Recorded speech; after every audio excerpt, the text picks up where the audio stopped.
Washington. Hope Hicks, the White House communications director, told House investigators on Tuesday that her work for President Trump, who has a reputation for exaggerations and outright falsehoods, had occasionally required her to tell white lies. But after extended consultation with her lawyers, she insisted that she had not lied about matters material to the investigations into Russia's interference in the 2016 presidential election and possible links to Trump associates, according to three people familiar with her testimony. The exchange came during more than 8 hours of private testimony before the House Intelligence Committee.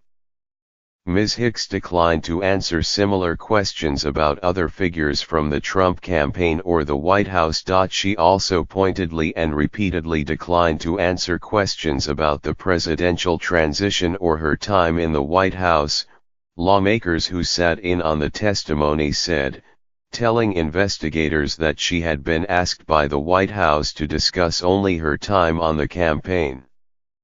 They added that she did not formally invoke executive privilege. A lawyer for Ms. Hicks declined to comment. The committee, which has been investigating Russia's meddling for nearly a year, has increasingly found itself butting up against the White House over similar claims by witnesses. When Stephen K. Bannon, who served as Mr. Trump's chief strategist until he was forced out in August, similarly refused to testify about his work for the presidential transition team and the White House. Republicans on the committee quickly subpoenaed him. Mr. Bannon continued to refuse to talk about those subjects, and lawmakers are weighing whether to initiate contempt proceedings. There was no indication that Republicans would subpoena Ms. Hicks. Representative Adam B. Schiff of California, the top Democrat on the committee, said Republicans were applying a double standard to Mr. Bannon, who has been exiled from Mr. Trump's circles after disparaging the Trump children in a book by the author Michael Wolff and all other witnesses. He urged Republicans who control the committee to subpoena Ms. Hicks. That's an overly broad claim of privilege that I don't think any court of law would sustain. And I think the White House knows that, Mr. Schiff said. This is not executive privilege, it is executive stonewalling.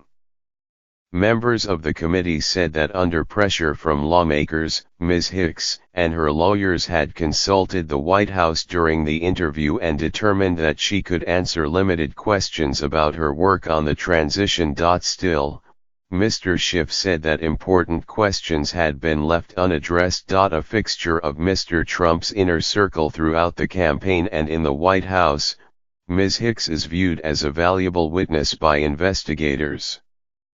She was involved in the firing of James B. Comey as FBI director in May and the drafting of a statement in July in response to questions about a 2016 meeting at Trump Tower between Russians and top Trump campaign officials. The statement and its drafting have attracted the interest of the special counsel, Robert S. Mueller III. Ms. Hicks refused to answer questions about both, lawmakers said. Investigators working for Mr. Mueller interviewed Ms. Hicks over 2 days in December. She has also testified before the Senate Intelligence Committee. The interview was the committee's first in more than a month. Democrats and Republicans have spent the better part of that time bitterly wrangling over a Republican memo accusing the FBI and the Justice Department of abusing their powers to spy on a former Trump campaign aide, Carter Page.